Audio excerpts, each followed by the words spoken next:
Welcome to the Biz Coach Show. In every episode, we share information and advice for small business owners, small business leaders, startups, and entrepreneurs preparing to launch their business.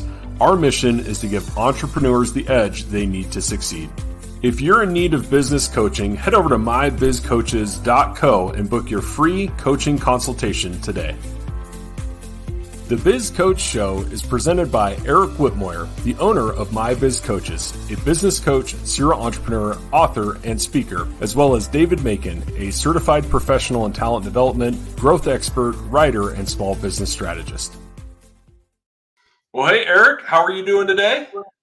Doing excellent, David. Great to see you again. Yep. Always a pleasure. And excited to talk with you today. Talking about something that I know we both have an interest in, and it's kind of been fun watching it transform business, and that is artificial intelligence. And our conversation is going to be guided by a newsletter article that you wrote a little bit earlier this week. And for those that maybe are new to the show or are not currently subscribed to either of Eric's newsletters, we just encourage you to do that. You can just head over. They're both on LinkedIn.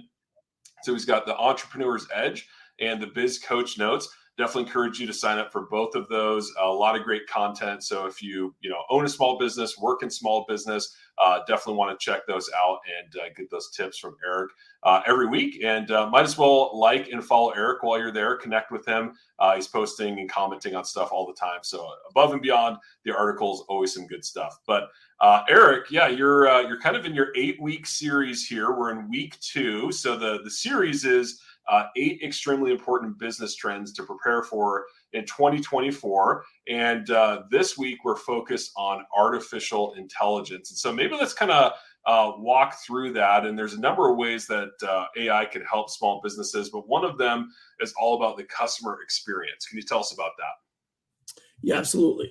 So as we've seen over the number of years, the last series of years, and actually I would go back, I would even draw on our experience in the wireless industry. One of the things, the last carrier that we worked with, which was T-Mobile, one of the things that they really kind of was their claim to fame was they were customizing wireless for their clients.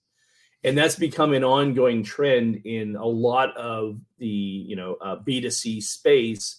As I'm providing for my clients, it's kind of this focus of, we're giving you exactly what you're looking for. We're customizing it for you. And that has become an overarching theme that is not only B2C, but it's also transpired over into the B2B space, which is, our client base plays in both of those areas, obviously. And more and more we're seeing where you're leveraging the AI-powered chatbots to engage with clients. That's probably one of the biggest things. I know I've talked about this on a previous show. Can't remember how long. It was probably quite a few weeks ago, but we talked about a sales droid that I was actually testing to incorporate with a client. And now we've actually looked at a couple of different solutions where that might work with clients, and even considering adding one to our own website. But the sales droid, the technology of these chatbots is pretty substantial. And what they do now is they'll literally engage with a client. We were testing a sales droid, basically an advanced chatbot, but basically it's designed to have a sales conversation with a potential client. Yeah. And it is pretty advanced. Now to really take it to the next level, you can actually customize it by just testing it and working with it more and more. But it's because it's generative AI, it's constantly learning. So every time it has a new interaction, or it gets a new question or a series of questions, you can update it and adjust it, and it gets smarter. So it learns from each customer interaction. But it's pretty impressive, the technology. So the customer will ask a specific question, and even if they ask kind of a random off-topic question that doesn't necessarily relate to the content of the website or whatever, the AI has like pre-formatted solutions it'll come back with, but generally it'll redirect and get them back into this an actual sales conversation. And in some cases, we've been proven that it'll lead through to an actual complete sale. Wow. So we haven't actually determined when, what's the threshold that a client will be comfortable with as far as kind of making a decision without actually talking to a human being. But because of the technology, it's many people are, if you're talking a few $100 transaction, it's actually they'll walk themselves through with the sales droid and actually come to a conclusion to complete a transaction without ever engaging with a salesperson, an actual live human. Yeah, and I think what's remarkable about that, and I know we've had numerous conversations about this, and even I think in the last episode or two, but there comes a point, right, when you're scaling your small business where you start to reach, kind of the maximum bandwidth, and it becomes difficult to gauge when to hire versus do I have enough, month over month revenue coming in, and you're juggling all of that. To use a solution like this, you can increase your sales without increasing headcount or labor. It is a great way to potentially solve that, if you can find a way to integrate that into your other systems. So I love that recommendation. Yeah, absolutely. And it creates a scenario where, to your point, I can actually bridge that gap of not having the resources I need to bring in a full-time dedicated employee to fill that role. I can actually bridge that gap for some period of time until I get to the point where I actually can justify the cost of bringing in that headcount. Yeah. So it's the application is pretty significant, and the ability to enhance the customer experience. So I'm referencing sales, but it could be a customer service solution. Matter of fact, my son-in-law was working with a company that sold people who are going to law school. They sold a software application to prepare for the what's the test they take? So the LSAT. Yeah, is it the LSAT? Yeah. And so when he actually built a software platform for the company using these droids, these chatbots that would actually answer a series of questions that they had about the software. So even post transaction, how do I do this? How could I improve this? Whatever. And it had a series of chatbot responses. To the point where they literally they didn't need any customer service employees. He was the department head and had no employees. Wow. That's literally incredible. Able to it was sophisticated enough. They were able to build the technology that literally he only take about 5% of the calls that came in as from a customer. And it was a relatively higher ticket transaction. I want to say it was pushed $1,000 for that software. It might have been $1,500, something like that.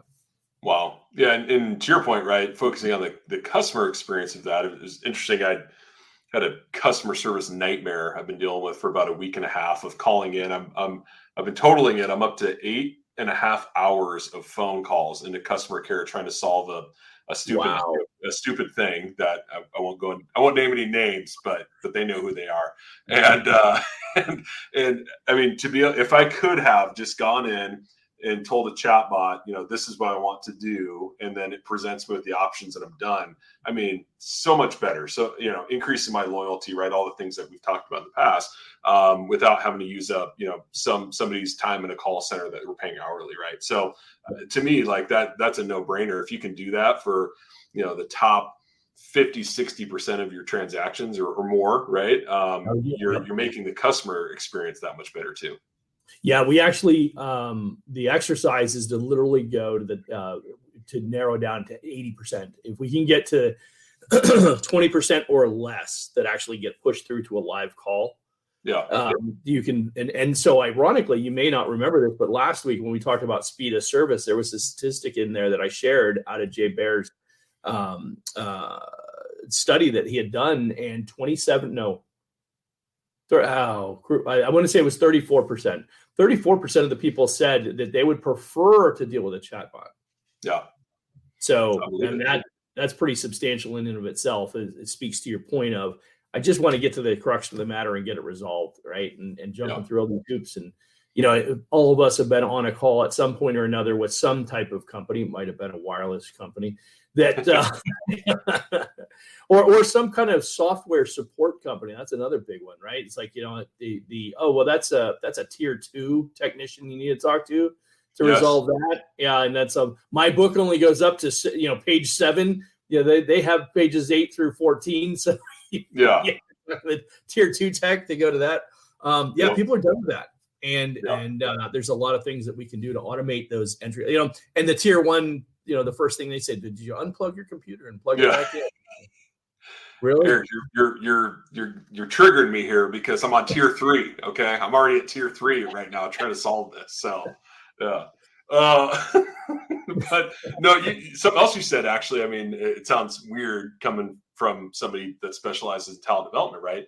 But think about, you also don't have the training that you have to do with humans, right? Right. You don't have to worry about human error, which was the cause of my 8.5 hour long dilemma, was a human error, right? You don't have that with your machines, right? With AI, and it gets smarter, to your point, every time it interacts, and it has more data to draw on. And so if you think about that perspective, right? I mean, even if it does most of the analysis or customer interaction, whatever, and the human only has a small percentage of it, you're going to get a lot better product, and you're going to get a lot fewer issues because it's an automated and systematized process. Well, and if you think about it from that perspective, people who inherently really enjoy customer service, and there are people, those people that really, want to help and serve clients, they want to deal with the challenging circumstances. They want to do the tough ones, so to speak. Yeah. And they get annoyed with the, hey, how do I reset the pin on my voicemail? Right. And so the reality is these automated systems can solve all of that. So I'm really only dealing with the things that do require my level of competency, to help a client with a particular situation.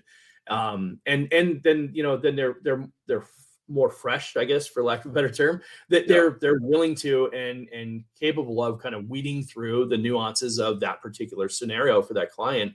And they're willing, they want to engage and help at that point. So, because they're not being inundated with a bunch of mindless tasks or requests, I guess it would be a better statement. Yeah. No, and you may remember this with our previous wireless company. The call center that supported us, they did research on the most common call in, and one of them, I think it was like 65% or some staggering stat. It was years ago. 2/3. Yeah, it was like how to set up your voicemail. I mean, all these people spending all these hours doing this one thing versus imagine if you had a chat bot or an AI assistant that could help people with that one specific problem and save everybody else for the more challenging solutions. To your point, I mean, it's a win for everybody in that situation. Yep. Yeah. The people who want to do that work can actually do the kind of work that they enjoy doing. And the people that don't want to be doing, there's a lot of people in customer service that don't want to do it because it's an entry level role. And, it's just what I could get. And so they're doing mundane tasks like that are, sucking up bandwidth. Yeah. I mean, truly. Yeah. So, well, that's if 2/3 of the inbound calls are for that problem, apparently you have an obvious problem. So find a way to solve for that. Right. Right. Yeah. Well, that's a good segue into your second point from the article, which is all about data-driven decisions. So do you want to tell us a bit about how AI can help small businesses there? Yeah. So, and I'd like to start bigger because obviously the bigger companies with the bigger budgets have done more research and due diligence and really kind of brought more of this to the forefront for the smaller businesses. And then we'll talk towards the end, we'll talk a little bit more about some of the basic application, but you can look, if you watch football at all, you can be on any Sunday watching NFL and you'll hear about AWS and all their numbers driven metrics, I'm a little bit of I'm trying to adapt to the new technology as it relates to football, which is my passion. But a little bit of old school in me, I'm kind of like, what's up with this, these data-driven decisions, and it's funny because in my business world totally makes sense to me. In football, I'm like, I don't know, I'd run the ball, say that we should do a pass here, it's like, but so it's a little bit of that old school mentality, I guess I'm trying to rub out.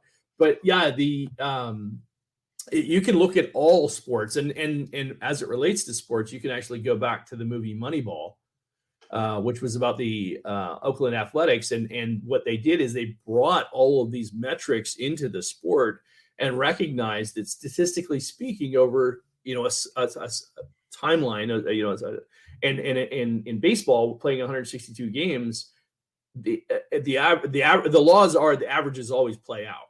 Mm-hmm. if you have enough data set, right? So if you follow the numbers will tell you what the results are eventually going to be. And so what they've determined is that they can, as the more data that they can capture, the more inherent decisions that AI can help you make by telling you, hey, 68% of the time, this is going to happen. 87% of the time, this is what happens when you do this, right? And so more and more, they're actually uncovering the opportunities where they can make good, intelligent decisions based on the artificial intelligence gathering the data and providing the information. This is why I'm a huge proponent for digital marketing over any type of marketing source, because with digital marketing and set up correctly, and with set up with the automations and everything else that you can do in a digital marketing space, you can track all of the data that you want and know what your results are. One of my biggest rubs back in the day, and you may remember this is going way, way back, early days of our last company, we had a conversation with the owners and we talked about the ad spend that we were using. This is before we switched brands. Yeah. And we had a certain amount of what they call co-op dollars, which were dollars that needed to be used for advertising. And I said, and it was, for me, it was an assumption that I made based on my experiences in the stores. But I'm like, telling you, if we stop spending ad spend, we stop spending money, I don't think it makes an impact in the sales whatsoever. And we had that conversation. And I remember wholeheartedly, I was adamant. I'm like, I'm telling you, if you stop my ad spend, I don't see it making an impact on our sales whatsoever. And ironically, the sales went up. Wow. So, and it was because the money that we were spending, as it was relative to the brand that we were promoting and the products and services and everything like that in the market that we were in, which at that time was the Phoenix market. It's a huge market. It's like 5.5 million people in the state of Arizona. And I think our ad budget at that time might have been $100,000. I don't even think it was that much. But it's a pittance, right? It's not even touching all the people that are in the market. And so consequently, we could never quantify. Well, the only thing we could quantify was whether or not it drove up traffic, because we would do marketing and then we would see door swings go up, but it never converted. And I kept arguing, didn't we? And so we did it. We got rid of it, and we reallocated the dollars to different types of marketing spend. And consequently, in the process of doing that, sales actually went up when we cut all of our print and radio ad. Yeah. And probably so more with customer appreciation days and some of those sorts of things, right? Yeah.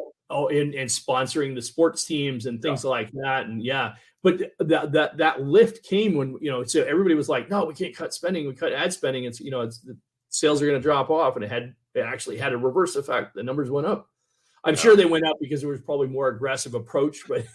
But my point was, when you look at digital marketing relative to traditional ad spend, even today with the postcard advertising, direct mail pieces, all that kind of stuff, they actually have a way to track that data now that they didn't have 20 years ago. And so now if I send out, 5,000 pieces of direct mail, they can actually tell me how many of them went to homes. And then by leveraging QR codes and things like that, they can actually see and be able to track and recognize how many people took advantage of offers, completed, did transactions, populated on some kind of podcast, newsletter, whatever it was, whatever they're trying to convert on, they can actually track that data and they can see what's actually working. Right. Yeah. That's major. And it's funny. I literally did a follow-up on a post today. It was a woman who's a fractional CFO was talking about restaurant Cracker Barrel. During, I'm going to assume it was it must have been during COVID, and the effects after COVID. I'm going to say I don't think it was during COVID. I think it was after COVID. But they decided to pull back on their ad spend on their marketing. So they chose to pull back on their ad spend, and now sales are down considerably, and they're feeling it. And they're trying to, and so now they decided to go back in and spend. Now the point of her post and her information that shared was the idea that be cautious of cost cutting and pulling from marketing because sales are down, so the economy's light, so let's pull back on marketing. Well, now the sales are down even more so at an accelerated rate, And the issue is going to be, even if they start and implement the dollars and they put them back in, and I don't know how long they went dark or how long they cut back what they did, but it's going to take months for that to warm back up again. Like you don't turn it on and turn it off tomorrow. Right. You start doing the ad spend tomorrow, it could be 90 days before you start seeing the impact play out. Sure. Yeah. So now you've done is you've exacerbated not only the gap that you created initially, but now you've exacerbated and made it even longer because it's going to take that much longer to get it back where it needs to be. Right. So that's getting back to the data-driven decisions is that you can make very specific decisions. I mean, one of the things we're focusing on specifically within My Biz Coaches is, what we're doing on LinkedIn and the work that we're doing on LinkedIn and be able to tie everything back to some type of call to action with our clients, because all of that's trackable data. We can test what kind of comments, or not comments, but posts are resonating with people, what type of imagery, what kind of videos, all of that information now can be tracked and aggregated and put into some kind of data source that we can go through and say, okay, look, whenever we do video on this topic, this takes off and we get a 30 or 40% lift in conversions. So that's pretty substantial. And for any small business owner, if you're talking about, I've got a limited ad spend, well, I would much rather know exactly where my dollars are going than to throw my money at cable TV or something like that. I mean, even today with all the digital TV, the streaming, you can actually leverage that. They have the same thing. They can provide you that data. Yeah.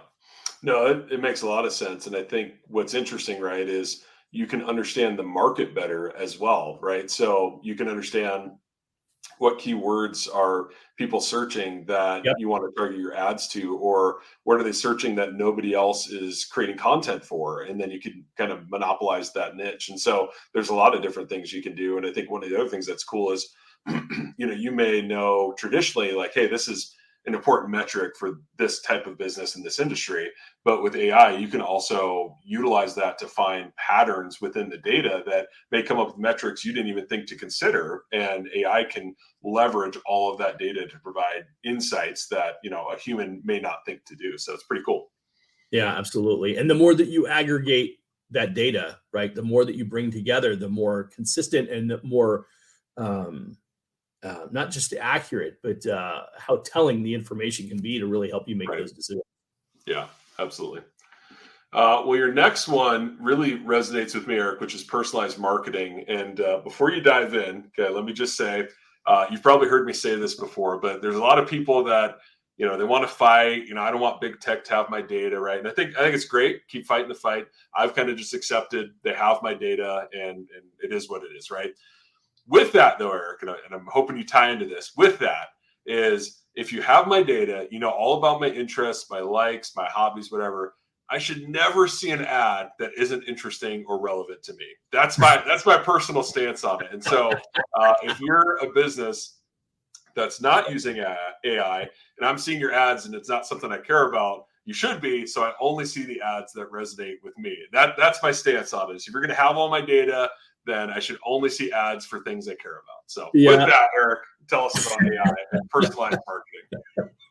Well, unfortunately, I don't think anybody's out there promoting Dragon Ball Z anymore. So I'm not sure. There's got to be somebody, a Dragon Ball Z themed ad. I'll buy your product today. You kidding me? Go That's Super Saiyan on that. But that's a great point. And the reality is that when you talk about personalized marketing, we were looking at streaming on Hulu and what kind of marketing we could be doing with a streaming channel with, this is where everybody's going to get their TV and their, their video solutions, whatever you want to call it.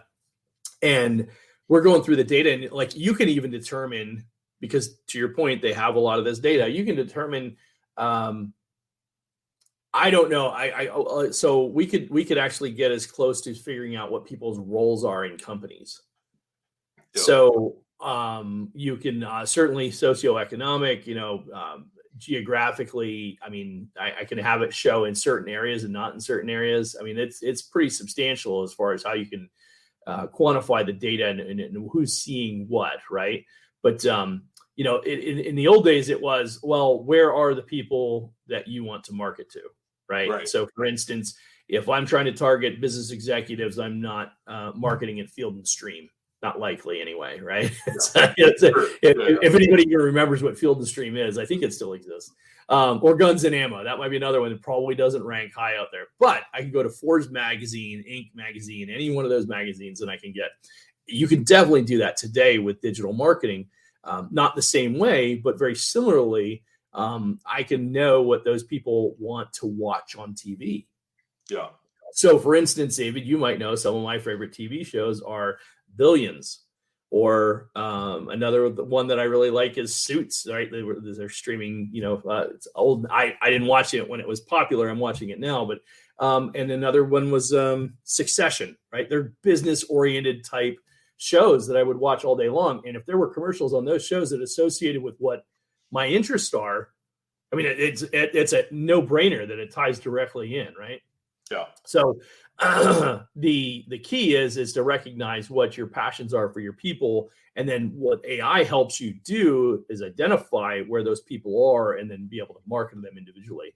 And that really plays itself out. And we've joked about it many times. You can be on Facebook or Google or something like that, and stuff shows up in your streams on Facebook, and you're like, I literally searched this the other day, and now I see nothing but ads for Chewbacca outfits or whatever it was. Sasquatch. Right. Yeah. So it's funny you say that, Eric. I thought about you this week. So last episode, we were talking about your ordeal with turf. Remember that? Yes. I had 3 ads this week on my Instagram newsfeed about turf installation. No kidding, really? Yeah. I'm not in the market at all because it's winter in Utah. So turf is not on my radar, but it's because of our conversation attracted, and I got those ads. There you go. So yeah, and by giving, but to your point, by giving you more information that you're very much interested in, it increases your conversion rates, which then drives down the cost per acquisition, which is allowing you now to do more marketing because you're getting more sales on the dollars that you are spending. And that increases customer loyalty. To your point, I am not seeing stuff that I'm not interested in. Yeah. Now there are some things, that also plays into, and this is totally off that topic, but in the sense that people pick and choose the information that they want to see. Yeah. Meaning I tune into Fox or CNN versus whatever, because that's the information that I want to hear about, or the slant to the information that I want to hear about, I guess is a better way to say that. Now, the challenge with that is that, you have mix of people in different platforms, but that aside, right, the whole idea of if I'm in a space and there's this particular show that I like to watch, articles I like to read, space that I'm on the internet, I'm seeing the stuff that's targeted specifically to me and what I like to do.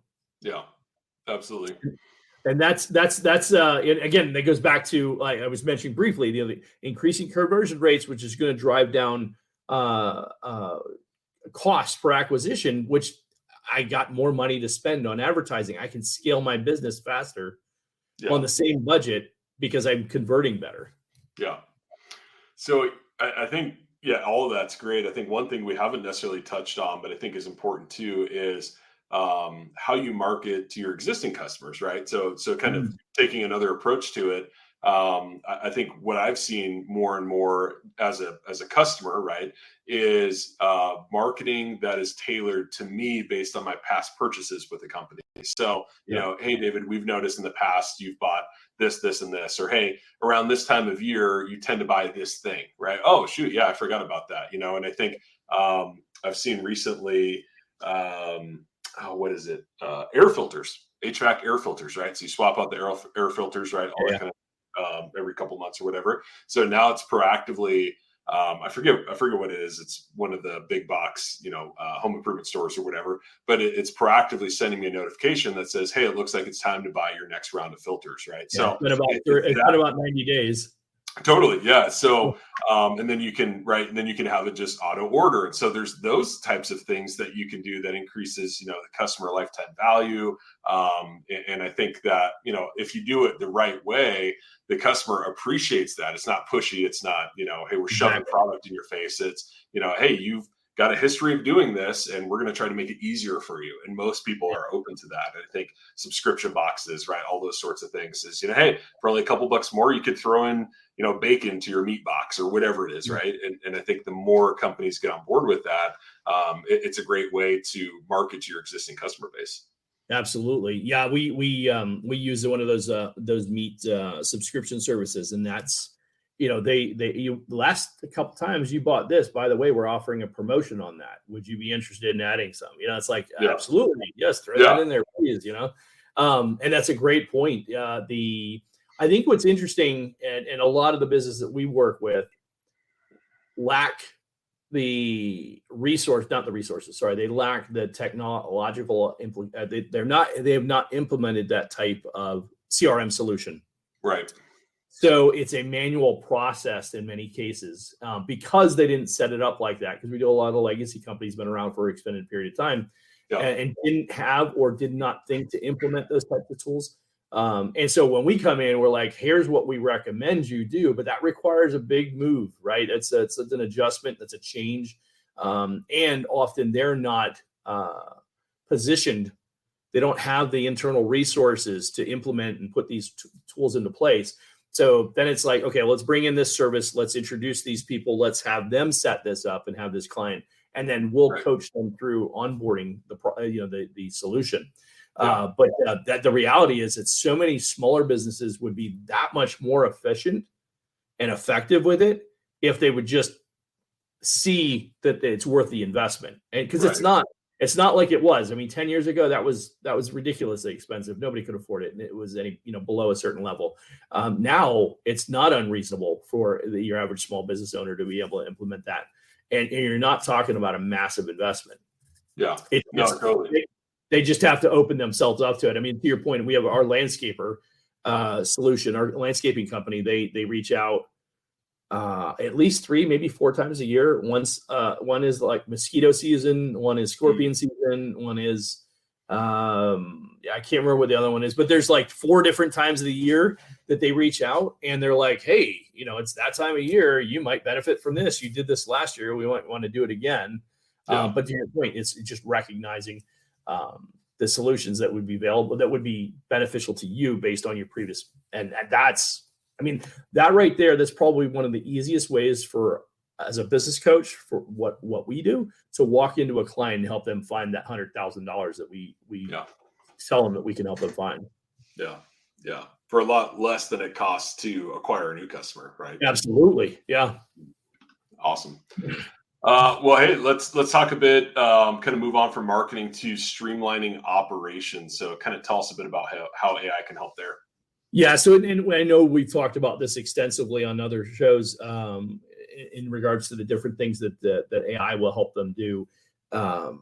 We could talk all day long. We talked briefly earlier about a little bit about marketing. We also talked in the first part about the sales droid, and that the role that a sales droid could play, the chat bots for the customer service. But then you add in inventory tracking, you have supply chain management, you have HR tasks that can be automated. As a matter of fact, one of my bigger clients is a law firm, and forever they've had an in-house HR solution. And I convinced them that we just recently had a transition. That individual left the company, and I'm like, okay, now's the time. Let's do an HR solution. And we have a payroll company with an HR solution. You implement that. Oh, by the way, you're probably going to save, I don't know, $70,000 a year. Net the cost of the new solution, maybe $55,000. Yeah. I'm like, oh yeah, that makes a lot of sense. Now, we're getting in personal, we're moving away from people. I'm like, yeah, not necessarily, because we're actually improving our efficiencies in the sense that all the things will be automated. Everything used to be manually tracked, hours, vacation time, sick days, all that kind of stuff is all automated and approved now. Now I can actually approve it instead of having to remember whether or not we tracked all that stuff. Yeah. And that to some people sounds like, oh my God, if you work for a corporation, you're like, oh, that's all taken care of by our HR company. It's like, yeah, because they have a software solution that manages all that. But the average small business owner doesn't have that. Yeah. right? You got 10, 15 employees. I'd be surprised if you have that, if you're not already using an HR solution, right? So it reduces errors, it ensures the much better efficiency, and it allows you to scale, right? The incremental cost per employee is like, I don't know, less than $20 or $30 per employee, depending on the solution. If you want a full-on HR solution, maybe it's closer to $50 to $75 a month per employee. But when you think about that relative to paying somebody $50, $60, $70,000 a year to manage those, which, by the way, probably isn't a full-time job, which means they're also having to do other tasks, right? And that adds to it. You can automate all of your employee assessments. Right. So, it gives you reminders. One of the problems that we go into is often small businesses are not doing the employee assessments on a consistent basis, or they're not documenting, they're not filing it correctly. I mean, we can go through a number of different challenges that are created by that, all of which AI can help us manage that. By creating automations and solutions that put these things in place and make them easily attainable and quick reference, things like that. The other thing I forgot that it's a lot of mundane tasks that people don't want to be doing. Right. If I tie back into marketing briefly, but as we were talking about streamlining automations, in the old days, if we wanted to reach out to our client base, you pick up the phone and say, "Hey, by the way, just wanted to touch base with you." Well, now we can do that through marketing automations, and it can be tailored. Going back to the point before. It can be specifically tailored, but it can be an automated email. It can even be an automated voice drop. Right. Yep. Meaning you get it as a voicemail on your phone. And so, all of which can now be streamlined and automated. And instead of having a team of people making these phone calls, I can have an automated system do all of that for a few thousand clients, and it can get it done in a week. Yeah. Well, you're right. Yeah. And it's interesting, right? And it's not hard to find this stuff. Now, that doesn't mean it's easy to implement. It's not always super cost effective.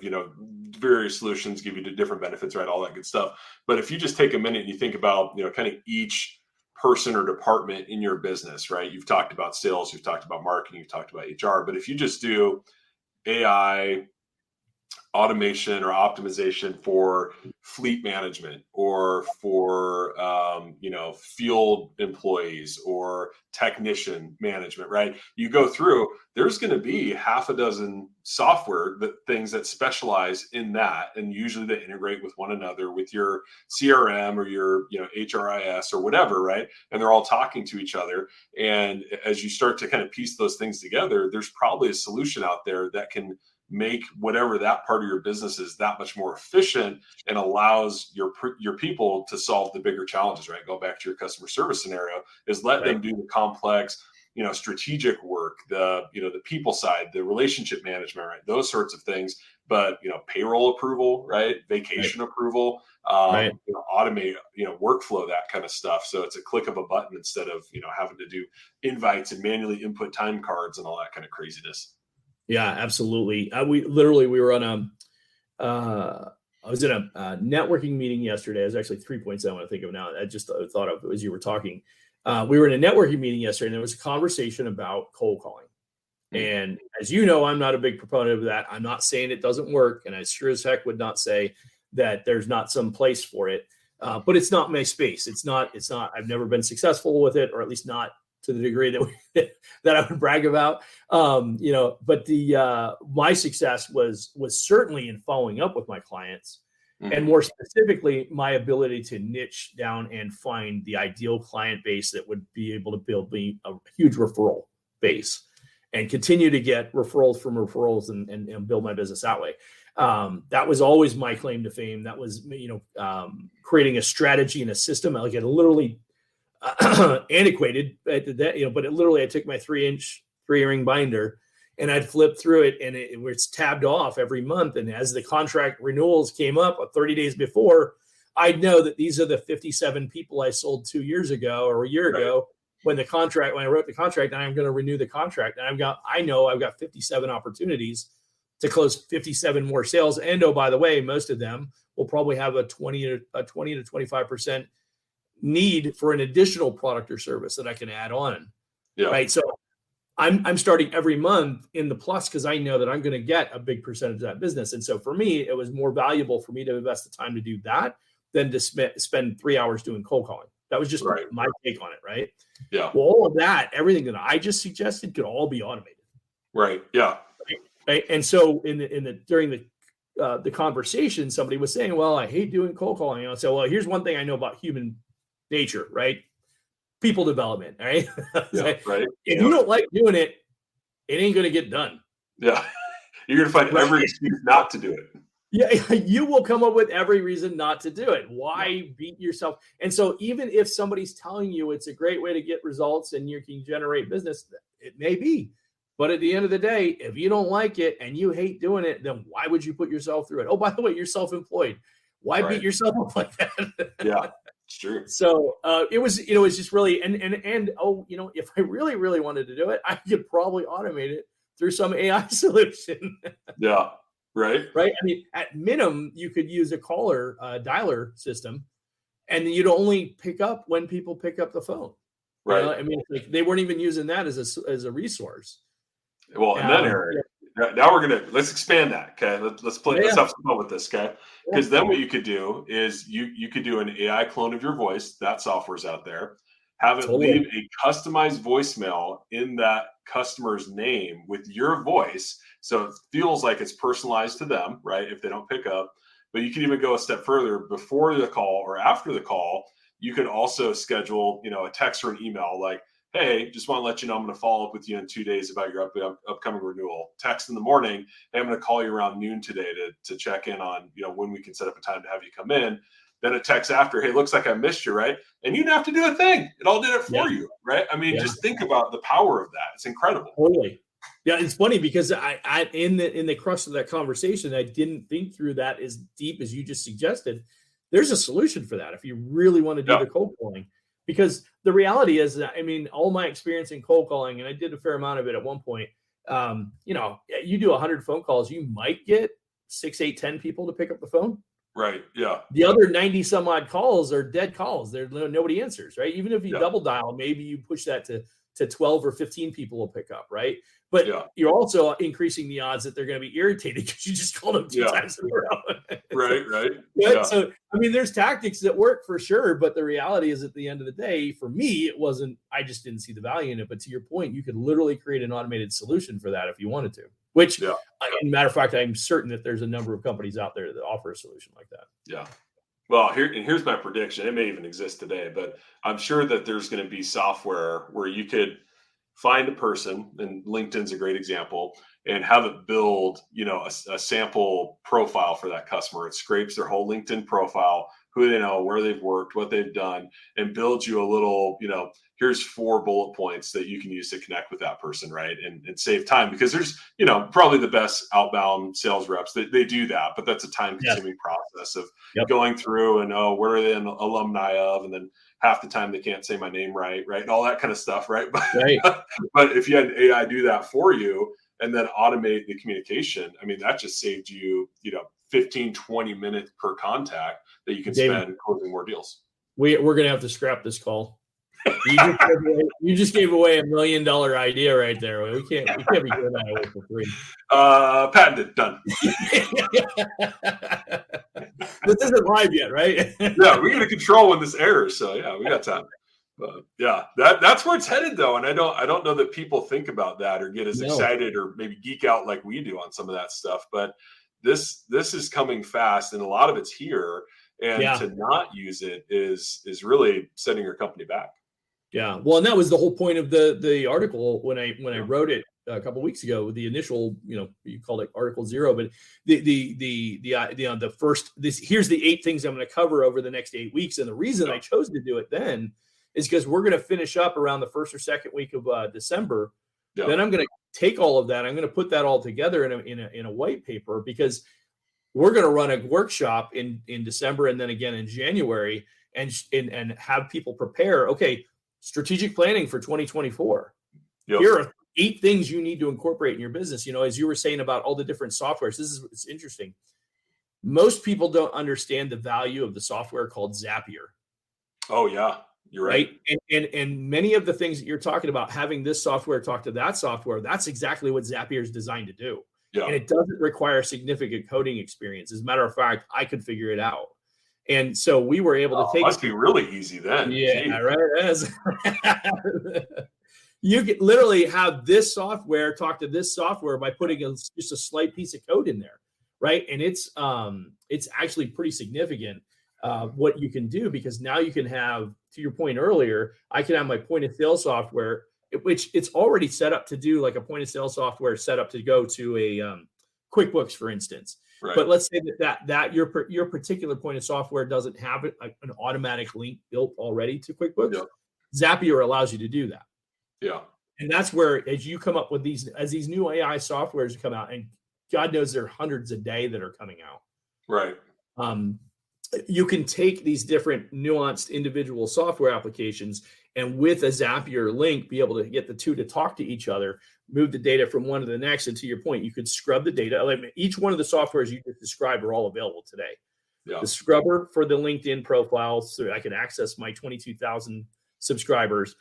It will go through and pick out 4 key things that I should reference on that particular client: contact information, the name, email, or whatever.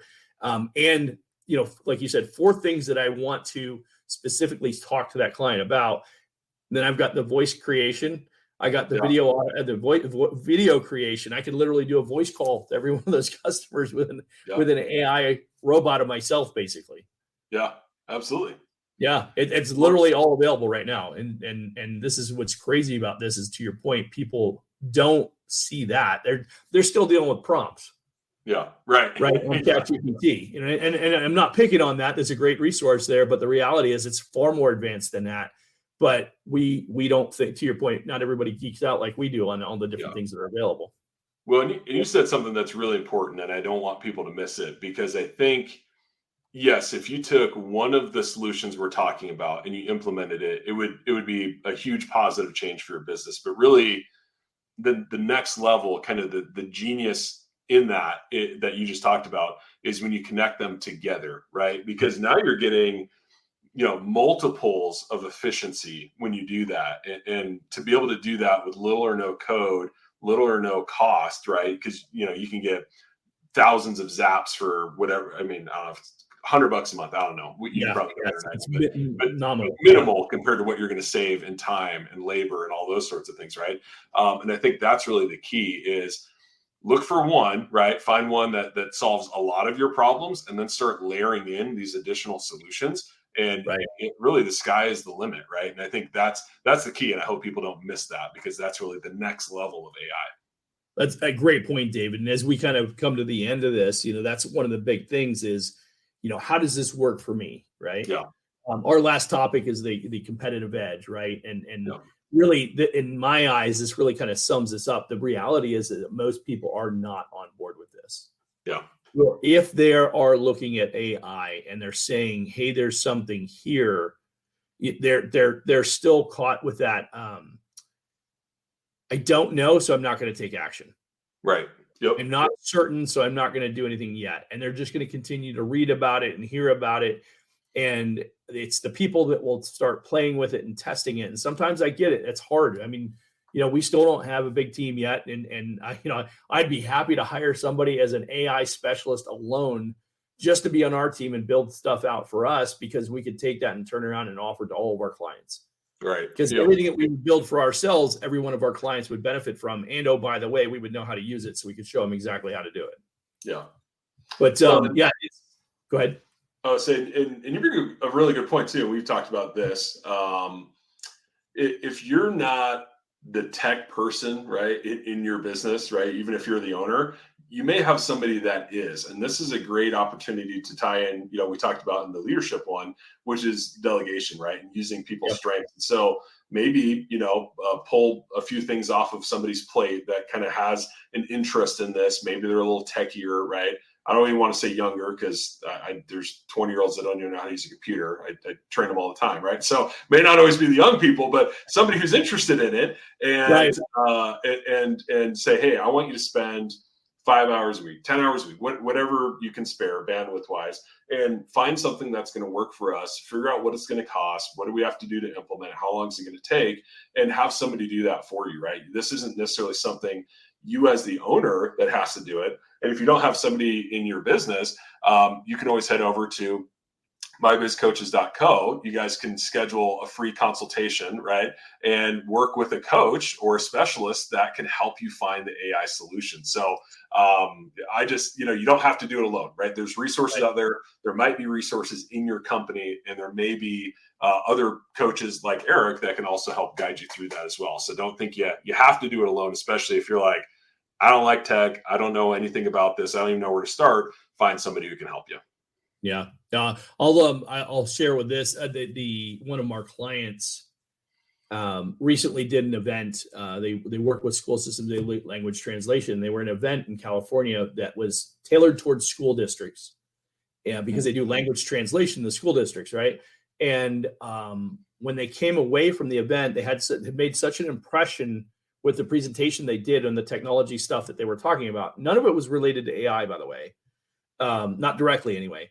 But what happened was it created a lot of conversations. My client was now elevated to a level of, oh, you know about this, and you know about this, and you know about this. How do you feel about AI? So she immediately called me, I think it was the next day, and she's like, hey, by the way, we got this question. I have this gentleman on my team who's pretty well versed in AI. I'm going to have him brush up on it. He's going to do a presentation on it for this potential client. And now they've actually been asked at least a half a dozen times, if I remember what she said, a half a dozen times to do something similar and share how they feel AI is going to integrate into this language translation industry and the impact that it's going to have for the school districts. So just like that, just by being a little bit above, I mean, like we're talking 5% ahead of their peers, just having a little bit of insight on some technology piece, they're elevated to another level of, hey, can you share with us more information about how this could in fact impact not just our school, but the industry as a whole, and how should we make our decision making, our purchase decisions and things like that going forward, based on what you know about AI and how it's going to integrate or change the industry. So it was, and having that kind of success come away from their presentation she was excited about it. I was happy for her, obviously, and a huge telling story for me to remind people you don't have to be way out in front of this. You do some due diligence if you're going to try and offer the solutions, but just a little bit of insight would put you head and shoulders above most of the people. That's that competitive edge. You don't have to do a ton to know more than what most everybody else knows. Yeah, absolutely. Well, I think as we're talking about applying this and getting that competitive edge, if you have a small business owner, small business leader that's listening or watching this, how would they go about applying this in their business? Yeah, so we in the article, we put out 5 different things. The first one was take the time to get educated. So to your point, read some articles, do some due diligence, find the right places to get the information. LinkedIn's a great resource, by the way, for finding good technological information regarding AI. As a matter of fact, there's a gentleman, Marr, last name is Marr. I can't remember his first name, but he does a ton of articles. That's where I get a lot of my information. I highly recommend his information. We share a lot of that. So if you follow me, you'll see a lot of my updates and as it relates to the small business owner. That's what I try and do is I take it and strip it down to what's relevant to the small business owner. So there's lots of workshops and webinars. I would encourage you to take a couple of webinars. If you haven't done one on prompts for ChatGPT, go ahead and make that investment. It's a good 30 to 45 minute investment. And then, continue to look for other pieces and kind of like David said, is realize if you find the one and get good and you understand how to implement it in your business and get it placed in, then you can look for the next one and figure out how to layer that on top. And so the next one is to start small. Find the one. Get one thing that will have an impact to your business. It could be a sales droid, right? A customer service bot that you put on a chat bot that you put on your website. It could be something as simple as that. If you have if you have 50 to 100 hits a day on your website, that's only 3,000 hits a month on a website. That's not that much at all. My bet is, we haven't done any real statistics on it. My bet is you probably save yourself, you probably gain another 10% in lead potential, because people can ask, the chatbot will pop up. They ask a question of the chatbot that generates a lead. You capture their information, you capture the impression. Now you can actually follow back up with that potential client. Yeah. By leveraging a chatbot just to answer basic questions, right? So, but start small. Do something like that. There's a number of really basic applications that you can put in there. Like I said, you could. We have on the website. I'm pretty sure my brother put it on there, but there's a link on the website where we're sharing the 300 best AI software applications that you can review. There's a lot of duplication in the different types of software in what they do. Some of them have better solutions than others, but it was the top 300. There was a lot of them. As a matter of fact, there's one out there today that will actually build a website for you. It's cool. So you don't have to go through the graphic arts part of it. You literally just share what you want it to look like, and it'll actually create a website, and it does it in like 5 or 10 minutes. Wow. Yeah, a 5-page website, like 5-10 minutes. That's awesome. Yeah. Which I'm shocked by the number of small businesses that don't have, a website at all, right? And that's a great starting point for minimal cost, very minimal time. At least get something up there, and then start getting passive marketing, right? Because you're getting impressions and things like that. So yeah, that's a great example. Very easy to use. Yeah, absolutely. The and I want to say it was super inexpensive. Yeah. So next one would be, the third point would be to collaborate with experts, right? Get somebody who knows what they're doing. I wouldn't say that we're experts on AI here at My Biz Coaches, but we definitely can help you get started in the right direction. And if you're far enough into it, or if you see the need where a more elaborate adoption would be of value to your business, say if you could, see a potential software, reach out to us and we can connect you with somebody who would be able to help you make that solution. As you know, we spend as much time connecting with partners as we do with clients in finding the right kind of solution for you. So if you're looking at a more elaborate introduction, that you want to talk to somebody who really knows what they're doing, we can help put you in touch with the right person. Awesome. The fourth one was invest in data security. That is so much of an important component of that with AI. You do need to have, I used with great power comes great responsibility. I figured you could appreciate that Marvel reference. I do. Yeah. Little Spidey. Yeah. So protect your customer data, and there's a lot of AI applications that'll apply with your data privacy regulations. And cybersecurity is so important that we actually have it as one of the other 8 topics that you want to cover for 2024. Nice. And then the last one is measure ROI.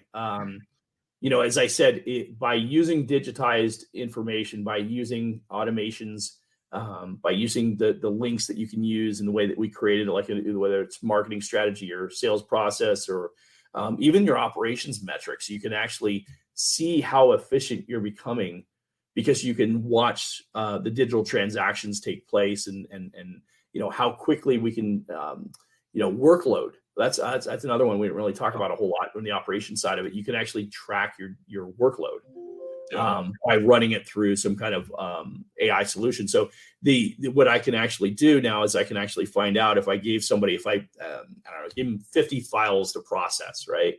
And, I can see that it took them an entire week to process the 50 files, but of the 50 files, 8 of them took the bulk of the time, took 80% of the time. The other 42, took only 20% of the time. So what was it about those 8 files? Now, all of a sudden, we can actually dial in and find out what's tripping you up as an employee. So David, it took you a week to do those 50 files, but it took you 3.5 days to do 8 of them. And the other day and a half, you did 42. What was different about those 8 files? How can we adjust that accordingly? How can I give you more of the 42 so you can go 3 times the number of files or 4 times the number of files, whatever. But now we've got data that we can actually speak to, and now we have objective conversations as opposed to I'm just ballparking and I think this is what we had, right? It completely changes the whole nuance of those conversations. So measure your ROIs on marketing and sales and in operations. And now you have something that you can measure against, because everything about production, about progress in business is having a benchmark. Yep. So start somewhere. It doesn't matter what the results are. You've got a benchmark now. Now you're either improving or regressing. Right. And based on what you're doing to change things, if it's continuing to improve, you're making progress, you're reducing costs, you're increasing sales, whatever it might be. But now you have something to measure. And to your point earlier, the biggest challenge with most smaller business owners is they don't have anything in place to track their ROI. Right. Yep. And that's where AI can help, even with the ROI tracking of the AI that you're using. I mean, that's pretty incredible. Inception AI for your AI. Yeah, exactly. Well, hey, great stuff, Eric. I'll note again that if you find this kind of content helpful, certainly subscribe to the show. Every episode is talking about stuff like this or other things that impact small business. Also, be sure to subscribe to Eric's newsletters, the Entrepreneur's Edge and the Biz Coach Notes. And Eric, before we wrap up, anything new over at My Biz Coaches that you want to talk about with the audience? Yeah, like I said, I mentioned briefly the 8 weeks, series of newsletters. Both newsletters are marrying the content for the next 8 weeks. I think it's that important in preparation for 2024. I think a lot of people were caught off guard, particularly with AI coming into the end of 2022 and going into 2023. And I say caught off guard. I don't think anybody saw AI coming on the way that it did in 2023. But we've only scratched the surface of what the implications are going to be of that. And there's a lot of talk about political involvement. I say political. What's the word I want to use? Government oversight. Yeah, government oversight of AI and the implications of it and whether or not it's good or bad. It's like at the end of the day, your thoughts and beliefs on that they are what they are, but I'm going to tell you it's here, right? It's coming, it's evolving. It's not like it might be here someday. It's here, it's in our backyard, and it's coming closer to the back door every day. And eventually it's going to let itself in. It's going to walk through the front door, and we're still going to be wondering what happened. So the reality is that to sit on the sidelines and wait to see what happens is absolutely the wrong answer. And there's a lot of, I'm going to say, more experienced businesses been around for a long time are going to get left in the dust just because of AI, let alone the other 7 categories that we're going to talk about over the coming weeks or have begun to, right? So that's, and AI just accelerates every one of those categories that we're going to talk about. So as the point is that at these end of the 8 weeks, we're going to do a couple of workshops we're going to do for free, and we're going to help people do strategic planning for 2024. So we'll do, I'm figured out the exact dates yet, but once we lock those in, we'll make those available for our clients to come in. And we're expecting some really big turnout because a lot of people could use some strategic planning for 2024 and leveraging technology to the degree it needs to be considered in their businesses. Yeah, it's interesting, Eric, because you were talking about, it's here, right? And regardless of, if there becomes some new regulation or whatever, the kind of scary part about AI is a lot of it's irreversible. It's already out there. I mean, the code exists, if you will, right? And people can deploy it and add to it. And I mean, it's not like other tech innovations where, one company has like a monopoly on something. It's out there and it's pervasive, and people are, 9-year-olds are writing AI program. I mean, it's there and it's available everywhere, and it's not something that can be easily clawed back, right? If at all. I don't think it is. Yeah. So. Yeah, I would argue, to your point, I would argue that it's not, you can't claw it back at this point. That's what I'm saying is it's here. It's not about whether or not the government's going to let it. It's not like cannabis, right? It got released in one state and it was there for a couple of years and then it went to another state. No, it's not going to be like that. It's there. And if the government does try and regulate it to any degree, they're going to struggle immensely because it's already out there. Yeah, 100%. Yeah. Yeah. The ship is come and gone, right? Yeah, exactly. So, well, hey, great stuff, Eric. As always, good hanging out with you. And actually, it's sneak peek for next week, or you want to keep that a little close to the vest? That's right. Yeah, I guess I probably could figure out what that was. I won't put you on the spot. I mean, I know you're working hard on all these articles. So. Yeah. So next week, let me get it here. All right, give me a second. Now I got to pull it up. I thought you were ready. I could just say tune in. It's a surprise if that's easy. Yeah. So next week is I got it right here. Boom, boom, boom. Drum roll. You need a drum roll. Yeah, there you go. That's what I need. Sustainable practices. Oh, okay. Awesome. I knew it was either that or the remote work evolution. So next week is sustainable practices. We're going to talk about how to embrace sustainability throughout your operations. Nice. For supply chain management, product development, meet growing consumer demands for eco-friendly products and services. That's kind of an interesting one. I'm generally speaking, I'm actually pretty green. Most people would probably not assume that. But as you know, David, you and I have had multiple conversations about the value of solar energy and other green technologies that are available out there. And that I think that we behoove ourselves as a humanity as a whole if we'd spend more time on figuring this. I'm not a big fan of the government sustainability policies. I think that they're what's the term? Drapes on the window kind of thing. I'm not. Yeah, but I think more than anything, if we have the smartest people in the room working on these types of projects, I'm constantly amazed about the evolution of technology as a whole. If we apply it correctly in these different areas and get more people consciously aware of it, I think it'll have a significant impact in a lot of different ways. And where you see that industriousness, right? You see that in small business.